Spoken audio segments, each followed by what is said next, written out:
Welcome back to Inherited Dawn, a One Piece podcast. We are breaking down every single chapter of the greatest story ever told. And today we are on chapter 177, 30 million versus 81 million. And that title isn't even the biggest bombshell of the chapter. Not by a long shot. Not even close. We just learned a name that feels like it's going to change everything. A name that hit the page with the force of a gum-gum bazooka. A name that was spoken like a weapon. A key turning in a lock we didn't even know was there. Exactly. We are going to get into every single syllable of that name later on. If you want to be here with us as we unravel every secret name and hidden truth Oda drops on us, do us a favor and follow the show wherever you get your podcasts. You don't want to miss the moment a clue from today pays off 50 chapters from now, or 500. With Oda, you never know. Now, let's get into it, because Luffy is in a world of trouble. He is. The chapter opens with him being flung into the desert by Crocodile's sandstorm, Sables. The sheer power is on a different scale from anything he's faced before. This isn't just a strong attack, it's a localized weather event. It's total domination. He just points his hand and creates a tornado. We've seen powerful devil fruit users, sure. Smoker was a problem, Wapol had his weird munch thing, but this is the first time we've seen a power that feels geological. He's a force of nature, and Luffy is just a speck of dust caught in it. But even as he's flying through the air, he's not screaming, he's not panicking, he's giving orders. He yells back to the crew to get Vivi to the palace. His priority is the mission, always. That panel is so important. He's tumbling end over end, probably getting sand in places you should never get sand, and his first and only thought is Vivi, palace, go. It's pure, uncut captain energy. He has completely accepted his role as the tip of the spear. He's the one who takes on the impossible enemy so his crew can accomplish the objective. Vivi, bless her, is still trying to help him. She's in shock, watching her friend get launched into the horizon, and she screams that there are two of them, that he's facing two crocodiles. It's a moment of panic, but also a desperate attempt to give him vital information. And we'll get to what that might mean later, because it's a weirdly specific thing to yell. But on the ground, Zoro just immediately takes charge. No hesitation. He grabs Vivi and screams, "Don't look back. Trust him." He tells Chopper to get them to Alubarna, straight ahead. This is what I love about them. The captain gives the objective, the first mate executes the logistics. It's a perfect chain of command. The crew's internal structure has become so refined since they entered the Grand Line. In East Blue, there were moments of chaotic debate. Now it's instinct. Luffy is the immovable object, the one who confronts the big bad. Zoro is the one who ensures the rest of the plan moves forward, a force of momentum. There is no discussion. There is no, should we help him? They know their roles. Sanji's right there too, yelling at Vivi that every second they waste is an insult to Luffy's resolve. He's framing it perfectly. Staying to help would be telling Luffy they don't believe he can handle it. Leaving is the ultimate sign of respect and trust. It's a beautiful piece of reverse psychology born from camaraderie. Nami is right there too, telling Vivi that Luffy will be fine, that they just have to trust him. And Nami is the perfect person to deliver that message. She was the one who was most skeptical of Luffy, the one who tried to go it alone in Arlong Park. She learned this lesson the hard way. Oh, that's a super point. She's speaking from experience. She's basically telling Vivi, I've been you. I thought I had to carry the world on my shoulders and this goofy kid couldn't possibly understand. I was wrong. Let him carry it for a little while. And you can see it on Vivi's face when she hears it. It clicks. It does. She turns back and yells to Luffy that they'll be waiting for him at the palace. It's a promise, a declaration of faith. That's her moment of acceptance. She's not the helpless princess anymore. She's part of the crew, and she understands her role. Her job is to get to the palace and stop a civil war. Luffy's job is to take care of the Warlord of the Sea who just launched him a mile away with a casual flick of the wrist. Simple. It's a huge amount of trust to place in someone, but they've earned it. They've seen him defeat Captain Kuro, Don Krieg, Arlong, Wapol, monsters in their own right. They really have. They've seen him do the impossible over and over. For them, this is just Tuesday, a very sandy, very dangerous Tuesday. Meanwhile, the two who caused all this are watching from the ruins. Miss All Sunday is laughing, this soft, musical laugh, noting that Vivi got away. But Crocodile doesn't even care. He is completely unbothered. He lights a new cigar. He just tells her to contact their agents in Alubarna. This guy's composure is unreal. His entire plan to capture the princess just failed, and he acts like he just misplaced his car keys. That's the chilling part. He planned for this. To him, this wasn't a failure. Vivi escaping Rain Base was never a critical failure in his eyes. It was just a change in venue for the final act. He already has people waiting in the capital. He's not reacting to the Straw Hats. They are reacting to him. He's not a brawler. He's a strategist. He's always 3 moves ahead. The crew is running from one trap right into another one. It's a level of coordinated evil we haven't seen before. Arlong had his crew and they ran their little island extortion racket. This is different. This is a shadow government. It really is. Arlong was a tyrant, but he was contained to his island. His influence was local.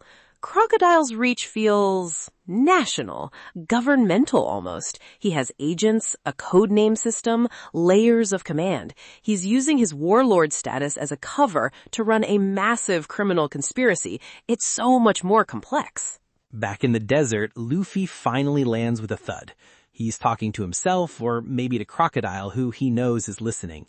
He says Vivi is weak, that she's a crybaby, but she's trying to save everyone, that she wants the rebellion to end without anyone dying. He's articulating the central conflict of Vivi's character. She has this impossibly naive dream because she values every single life in her kingdom, rebel and royalist alike. She wants a victory with no cost.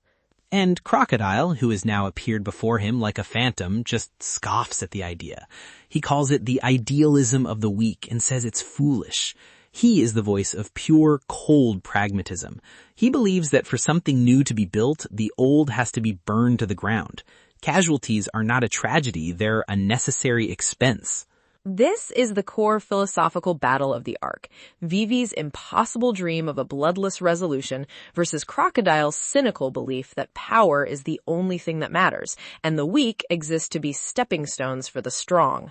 And Luffy agrees with him. He says, yeah, it's foolish, but then he delivers the line that defines him.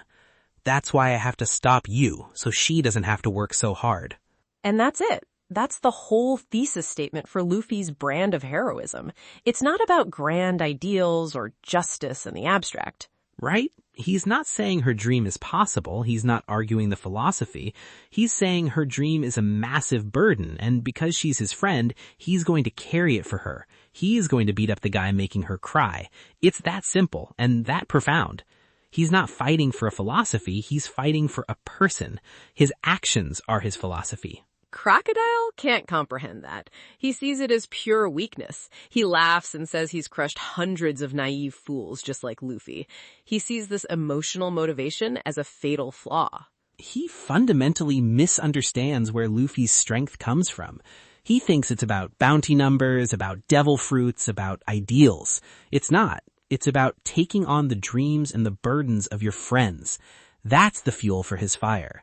Every friend he makes, his fire gets bigger. It's the difference between a king and a captain. A king rules over people. He stands above them. A captain sails with them on the same level, facing the same storm. Crocodile wants to be a king. Luffy is already a captain.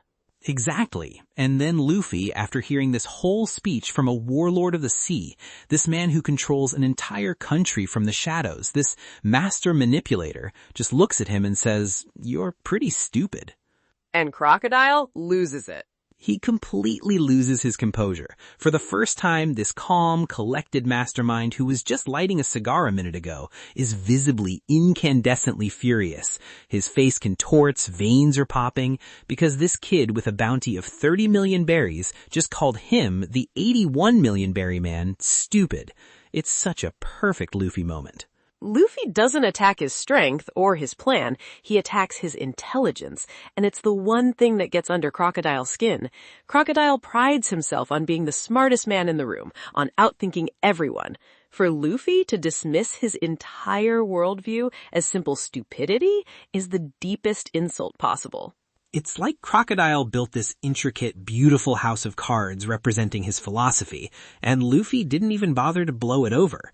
He just walked past it and said, "That's a dumb-looking house." The dismissal is what enrages him. And while Crocodile's fuming, Miss All Sunday just laughs. A genuine, amused laugh. She's watching this all unfold like it's a play, and this was an unexpected and delightful turn of events for her. Which turns out to be a very, very big mistake. Oh, it's a huge mistake. Because Crocodile turns to her, his anger completely redirected in a terrifying instant, and he says, "What are you laughing at? Nico Robin."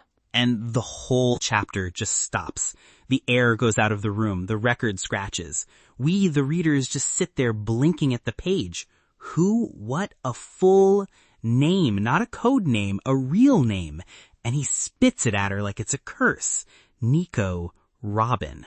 The look on her face changes instantly. The amusement is gone. It's something else, something cold, wary.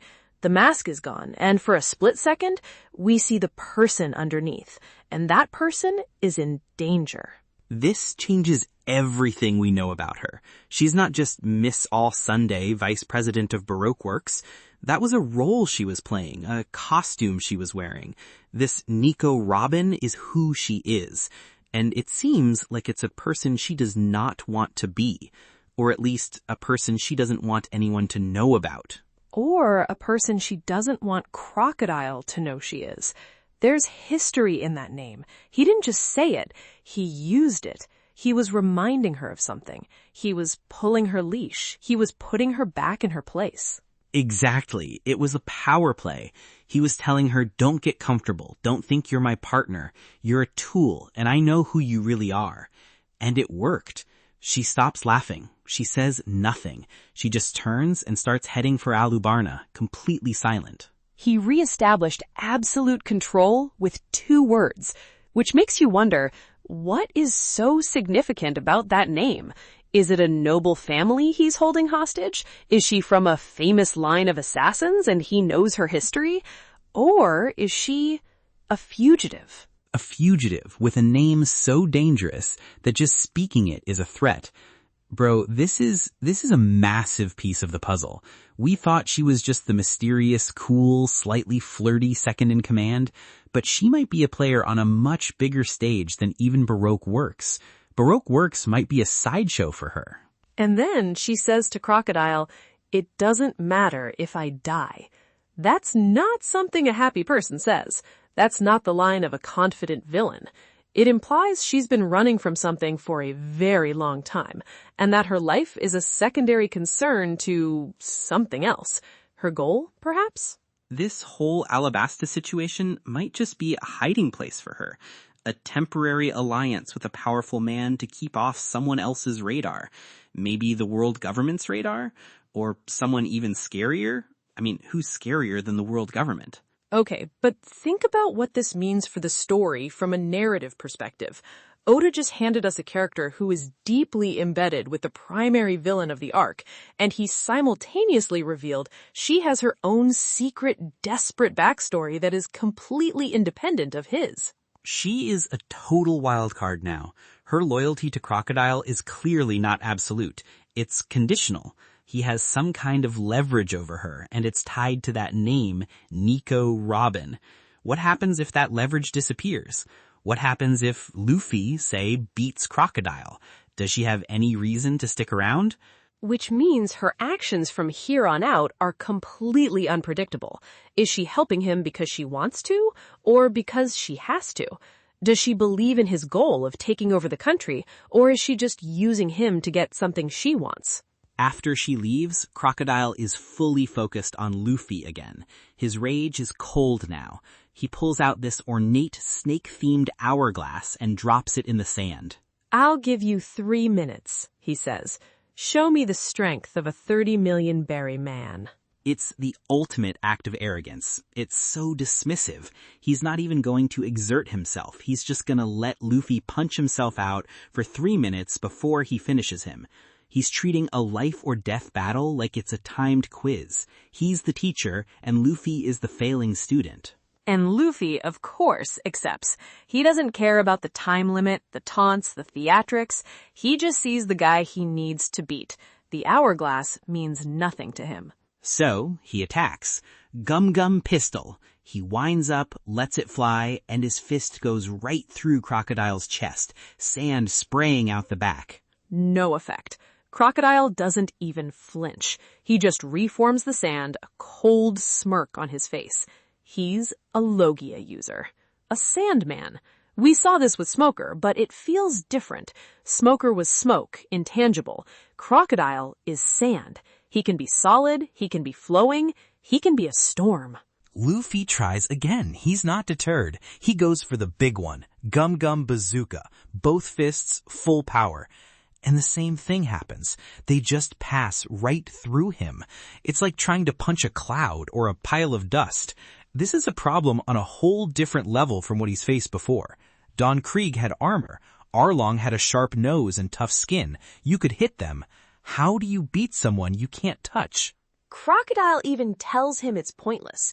He explains the nature of his power. He says, "My body is sand itself. I am a Logia type." He's actually teaching Luffy why he can't win. It's part of the humiliation. Here is why you are hopelessly outmatched. Understand your failure before you die. But does Luffy listen? Does he strategize? Does he try to figure out a new approach? No, he just keeps attacking. He just keeps throwing punches that do absolutely nothing, and Crocodile is getting more and more annoyed, more and more bored. It's the classic Luffy approach. If the first punch doesn't work, the 10th one might. He believes his will, his haki, though we don't have a name for it yet, can overcome physics. It's worked for him so far. He's broken steel with his bare hands. Why shouldn't he be able to punch sand? Which is exactly the kind of thing that makes Luffy terrifying to his enemies. He doesn't adapt to the world's rules. He just keeps hammering away until the world breaks. But I don't think the world is going to break this time. Crocodile is the world here. He's the desert. He's the sand. No, he's fighting an element. He's fighting the very ground he's standing on. And the sand in that hourglass is running out very, very fast. The chapter ends on this image of futility. Luffy pouring everything he has into these attacks, and Crocodile standing there, untouchable, waiting for the timer to run out. What a chapter. My God. The crew's loyalty and their trust in their captain, Crocodile's master plan and his chilling composure, the philosophical debate between idealism and pragmatism, and then the name drop that turns the whole arc on its head. And we end on a fight that Luffy, for all his strength, fundamentally cannot win right now. It's a perfect setup. It establishes the stakes, the villain's overwhelming power, and a brand new, deeply personal mystery all at once. Oda is a master at weaving these threads together in a single 19-page chapter. I've got 1,000 theories buzzing around my head. If you have your own ideas about what this all means, especially the Nico Robin reveal, let us know in the comments. We read every single one. What is the history there? What is Crocodile holding over her?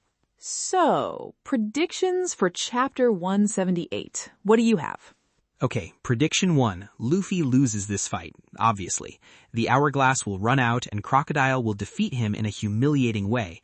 But in the process of losing, he's going to discover Crocodile's weakness.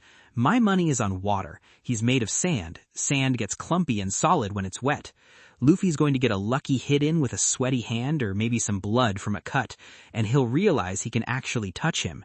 It won't save him this time, but it's the key for round 2. That's a good one. It fits the elemental logic that Oda loves to play with.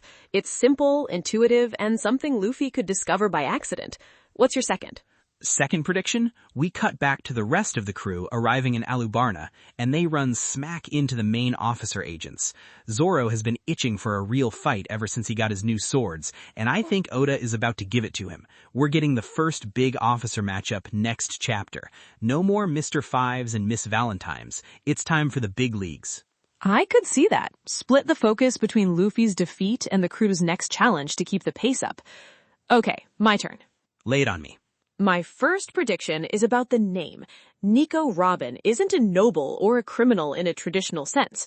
I think she's from a family of scholars who knew too much about a forbidden part of history. The world government wiped them out for their forbidden research, and she's the sole survivor. That's why her name is a threat.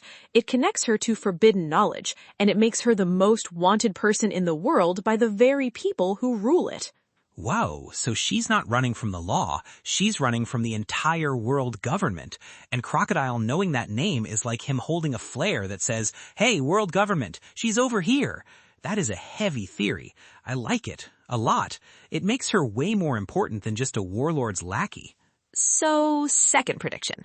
My second prediction is about Vivi's line about two crocodiles. I think it might be a misdirection. The first crocodile is the man himself, the warlord. The second crocodile could be his plan, the bomb. It might be the other huge threat that will destroy the country, a doomsday weapon bearing his name and his will. She could have overheard something in the casino she didn't fully understand, about two threats, and her panicked mind translated it to two physical people. Man, that's brutal. Putting the fate of the kingdom squarely on her shoulders like that. It would test everything she's learned about leadership and sacrifice. That's pure Oda-level drama right there. What's your last one? My last prediction ties back to Vivi's line about two crocodiles. I think it might be a misdirection. The first crocodile is the man himself, the warlord. The second crocodile could be his plan, the bomb. It might be the other huge threat that will destroy the country, a doomsday weapon bearing his name and his will. She could have overheard something in the casino she didn't fully understand, about two threats, and her panicked mind translated it to two physical people. So there's no second Sandman. The other threat has been ticking away in the capital this whole time. That feels exactly like the kind of cruel, clever, metaphorical trick Crocodile would play. It's a plan so devastating, it's like a second version of him. Super brilliant. That's my favorite theory of the week. We'll see, but whatever happens, Luffy's 3 minutes are almost up. The first round is coming to an end, and I don't think our captain is going to be on his feet when the bell rings. Not a chance. But we all know this isn't the last round. Join us next time as we break down what is sure to be a devastating chapter. Until then, keep sailing.